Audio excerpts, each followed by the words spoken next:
Let's go.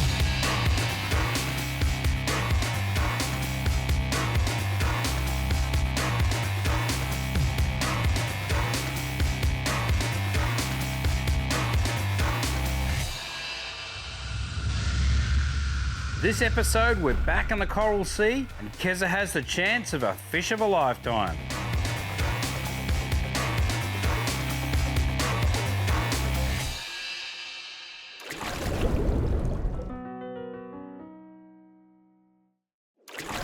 Welcome to my fishing place, the place to be. And in this episode, Kezza gets a bit of a surprise on the reef. Unbelievable. I've always wanted a chance at this fish, and I got a shot at the title on the start of the second day. It was just amazing. It was quite rough, but we'd been out doing some jigging, and then we moved up and we said, look, there's a couple of good looking reefs there. There's a little bit of pressure. There might be a GT or something there. So there we were casting at the pressure edge. And next thing you know, Kezza casts a big popper into this edge, and I just see this big side flash of colour. Everyone saw it. I saw it. The guide saw it. And look, let's be real, people. When someone else catches a massive fish, or there's that little tinge of jealousy. and that everyone inside of us says, please get snapped off. But not to be, was it, Kezza? Well, there was every chance of it. There was about 5 metres of water, and I threw the big Chug Norris. And the amazing thing is, and you've said it a couple of times, it hits the water and the fish is straight there. He didn't take it, but he was there. And so there was a couple of like pops, and then a pause, and then next minute an eruption. Like you said, that flash of colour, and then just boom, it's on, and jam that lure in. I will not lose you. The boat's on, full steam. Vinny's like, go, go, go, yeah, keep it up, pressure on. It's just like action stations, your lure. I'm trying to make my way down to the boat, and Dazza sends a lure straight into me, like with giant hooks. One of those. There's a lure sticking in his guts, and I go, I'll get it. So I grab it on my glove, and just go, it's on my glove. Lure comes off, and it's just mental. Vinny's still totally oblivious to everything. And I've got my legs braced like this, and I'm just hanging on for everything I've got. And then the magic word happens, wrasse. Massive wrasse! Oh, huge! And I'm like, yes, it's a wrasse. I wanted one so bad last trip, and now I've got a shot at a big wrasse. You're just like, it was awesome. And then, boat pulls up, and he's going, mate, we're in 15 metres. Like, these things are like, we need 30 metres. Keep it up, keep it up. And you can't even, it's so hard to explain, you can't even move the winder forward. People are going, get some line. It's like, get the thing forward. But we got some line, pressure on, and I'm just thinking, straight away, I'm pumped, and I'm thinking, don't lose it. Don't lose it. No, you can't. We're all thinking the same thing. Don't lose it, Kezza, don't. You were not. You were thinking, lose it, jealousy. And the fight was just awesome.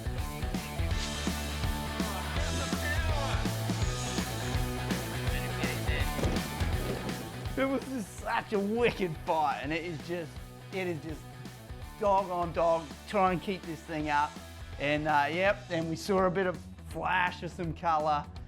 I had nothing left in the tail. I was like, just gotta get it in, and then boom, up it comes to the surface. It was the best. I was so excited. It's a fish of a lifetime. People fish those reefs all their life to have a shot at one of those things. Oh, it was just too pumped, and then you get it up. Oh my gosh! Yeah! Yes! I'm totally exhausted.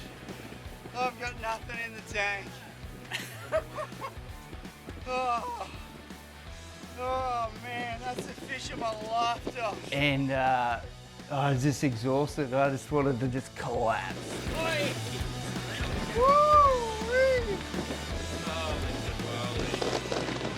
You must be destroyed.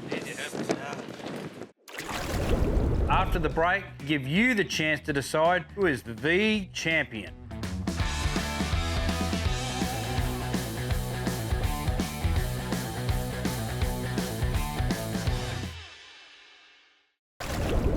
last trip up the Coral Sea, you know, I caught the wrasse. And I guess the other thing, you know, this time you've seen, you know, the episode in Darwin where, you know, Kezza catches a meter barra and my barra is basically just pushed aside in the boat, don't really worry about it. And so, you know, Karen catches the wrasse, which is great, you know, that's good. And then, you know, 2 seconds later, I just pull in this whopper red bass.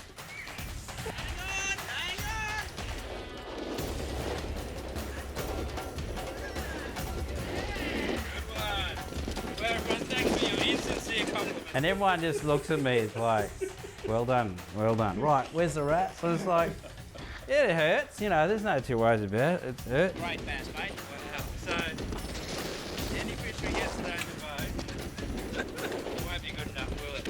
Nice little red bass taken with a no-bait tackle. Riptide 200 sinking, awesome. Oh, yeah, fishing boat. Woo! Boom. Anyway, so now that Kezza has caught a wrasse, it's like he instantly assumed the title of Wrasse Wrangler, which was my title of the last episodes in Bly. And I guess there's a bit of a contentious issue because, yes, look, Karen caught a wrasse, but I hate to be negative, but, you know, he caught a wrasse where, yeah, you're most likely going to get a wrasse. It was the perfect. Most likely. Yeah. So people fish their whole lives sometimes. Well, I'm and just don't saying, catch it, where but it was, But you're most likely to catch you're it. most likely to catch. You're throwing a lure that, yeah, everyone sort of gets them on it. Do they? Does everyone get them on that? I'm not taking away from it. I'm just saying that my wrasse was caught off a sand K. All I need you to do is tell me how many people have caught one on a Reedy's lure off a sandbank. That's all you need to do. It's so simple, isn't it? Nobody. Never. Ever. Okay, well, yes, I have. No, I haven't. No, I have. Oh, you have. So, it's so simple, isn't it? It's the numbers. The Wrasse Wrangler. Yours took zero skill. It was the wrong lure on an average cast. But it caught the fish. What I'm saying is, you've caught the fish how every other Muppet does. What? Goes A up. sensible, intentional, targeted. Oh, so you knew the wrasse was there. So the issue is that obviously Kezza's caught it in the traditional way, okay? And his wrasse would have had your wrasse for breakfast. Maybe a snack prior to breakfast. Yeah, like, you know, his is the big wrasse. Oh, and there's no two But the ways way about that you caught yours with all those factors on a My Fishing Place lure, bad cast, wrong area, drone in the air, it's like winning gold lotto. To the people who are watching My Fishing Place, after this episode, we're going to put a poll on Facebook. Social media is never wrong, so we're going to get the people to vote. Who should be the Wrasse Wrangler? Mate, just take it to the people. Take it to the people. So if you want to vote for someone who accidentally caught a baby wrasse, then vote for Big Red. But just have a look and then make a decision, I would say, with an educated opinion on the facts. And from then on, for at least 1 month, the loser has to refer to the other one as the Wrasse Wrangler in any context. What about at context. home? At home. On the phone? On the Do phone. we have to change our contact? Yes, Wrasse Wrasse Wrangler. Oh, and wow. And the second one is referred to as the Ass Wrangler. After the break, we chat with our special guest, Steve.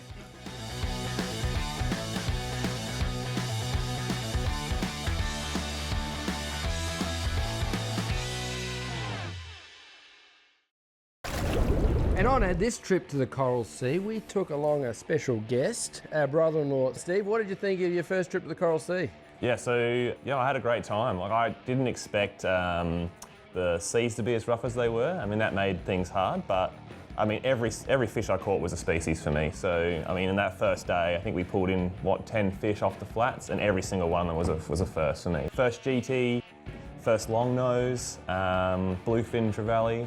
Yeah, all of that was fantastic. It was really good. What was your favourite? Like, you know, we did every style of fishing up there.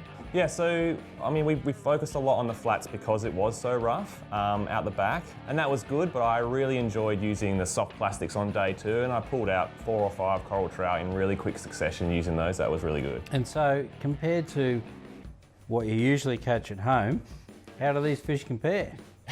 And so the GT I caught was not big, but that fish was able to pull line off, 80-pound braid and just lock itself into some of that water. And we were fishing what, 1.5 meters in the flats, and it was like a steam train in there. I was really scared about pulling in a big one after that moment.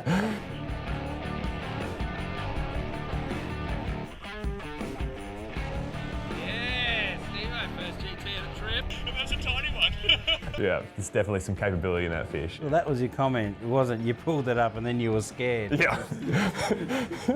Yep. And Steve's not afraid to have a little fish back at the boat at night either. Oh, yeah. So, unintentionally.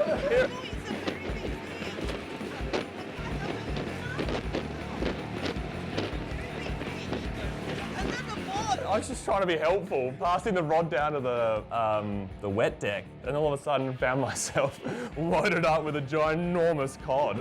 Oh.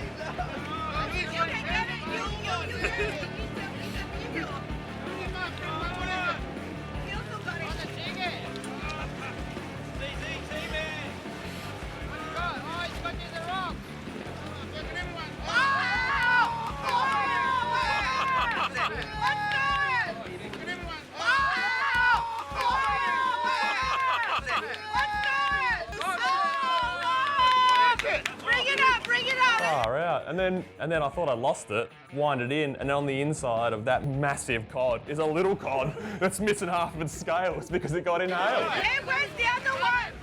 Yeah, where's the other one? That's huge. Yeah. I think that's what happened. That girl had caught the little one, and then you've got give the rod, and this big one's just gone boom. You can actually see it just break up to the surface. Yeah. And that's what Steve had on the end. Yeah. Oh, mate, that was funny. Yeah. The other one was huge. That was inside the other one. It's been eaten. But I don't think they were actually prepared for the size of the fish.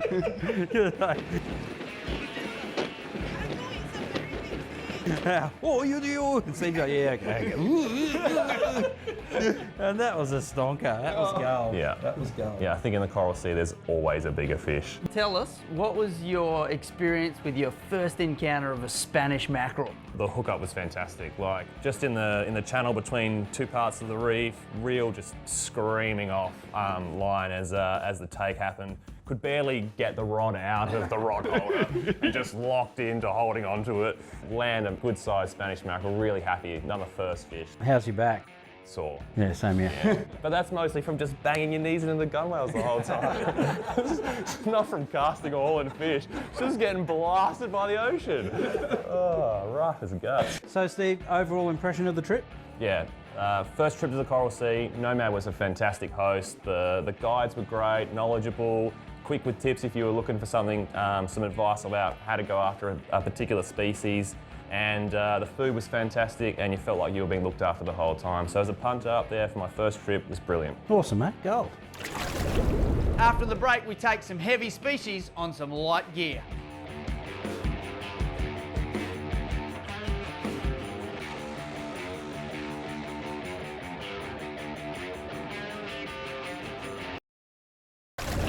And of all the, we've talked about the different styles of fishing we did, but one of my favourites is actually taking out your light gear and doing a bit of light jigging. I was using, like one of the little light actual metal jigs, and a lot of fun on those bombies. You're drifting over, dropping down, and you can bring up any number of species. I know you guys were using the soft blackies, but I stuck with this one and got a couple of nice fish. I've got a Chinaman, nice trout, all number of species. I had a ball jigging with the light jigs, but you guys had plenty of success on the soft blackies. Yeah, it wasn't too bad. I got a few smaller ones. I guess one of the challenges with the weather we were having is actually making sure that jig head's on the bottom, because that's where they are. So I think I would have done better with a bit better technique. A little thing we call technique. A little thing we call technique that seemed to evade me that day. You got a few decent ones on the Z-Mans, didn't you? Yeah, I got some great fish. I got a nice sized cod. Oh! 8-inch plastic with a 3-ounce jig head, getting down deep enough. You got what we're after. Which, they're the sort of the ugly, greedy monsters of the sea. And you can see a picture, he has just inhaled the whole thing. I got my Chinaman, then I got a nice coral trout.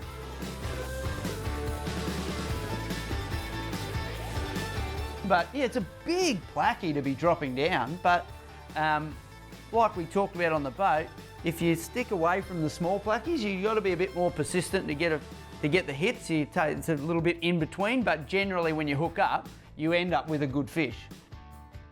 Talking about fishing light tackle, the next day we're out jigging, doing some light jigging again. I had the Z-Man 7-inch jerk shads in the nuclear chicken colour with the TT headlocks, and I was just 1.5 ounce this time, and just dropping down, you know, fishing away. The next thing, I just got the biggest belt on this line, just boom, down, whoa, and just the 1-3 fate, it was just like zzz, bent over like this, and the guy was like, oh, okay, good luck with that. But it was just so much fun. Like, and I eventually got it up. Stratic went well, and just totally different to, you know, those bigger rods that they had. You just sort of crank them up. But there was a little bit of fear that something might break. When I saw the size of the trout you caught, I'm like, mate, what a magic it was a to get monster. it in on that size line. Woo! Stonker! But that was cool. On that really light gear, the 1-3, the Stratic, that was just great fun. And again, massive fish, awesome. 7-inch Z-Man, TT headlocks, 1.5 ounces. Woo!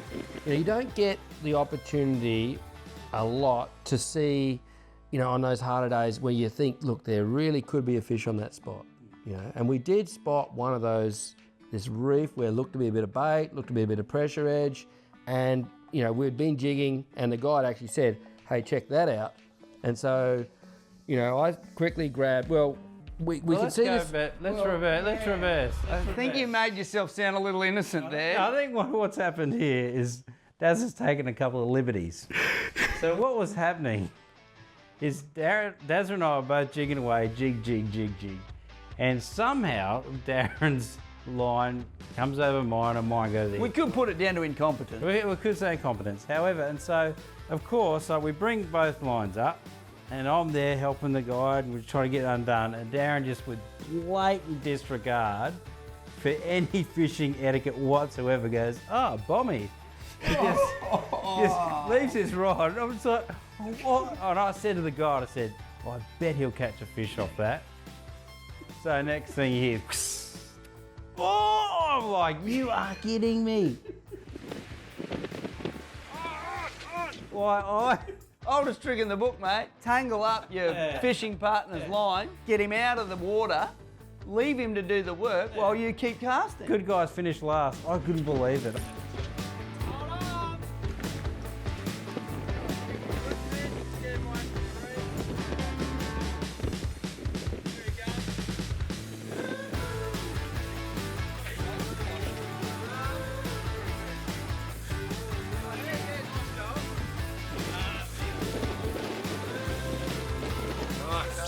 I knew it was going to happen, though. He's a snake. Sneaky Dan. As I said, like, sometimes you just got to take those opportunities. Oh, wow. At someone else's expense. You know, look, you know, this was already rigged up, you know, the stick bait, and I just... It called to you. It called to me. And I just knew that Lee was competent enough to untangle a little jig while I have one little cast, and I couldn't help but a nice big gold spot come up, and there wasn't a lot of those on the trip, so it was good to get one of those, a decent sized trevally on the big gear in the boat. Yeah, it was really good. Yeah, excellent. Yeah, so next time, yeah, untangle your own lure. You had to put the rod down for a second to catch that fish, Leroy. So all in all, another fantastic trip with Nomad. So I want to say a big thank you to Nomad Sport Fishing and Nomad Tackle for taking us up again. A big thanks for Steve for coming up for a bit of fish with us. It was an awesome time, and we can't wait to head up there again.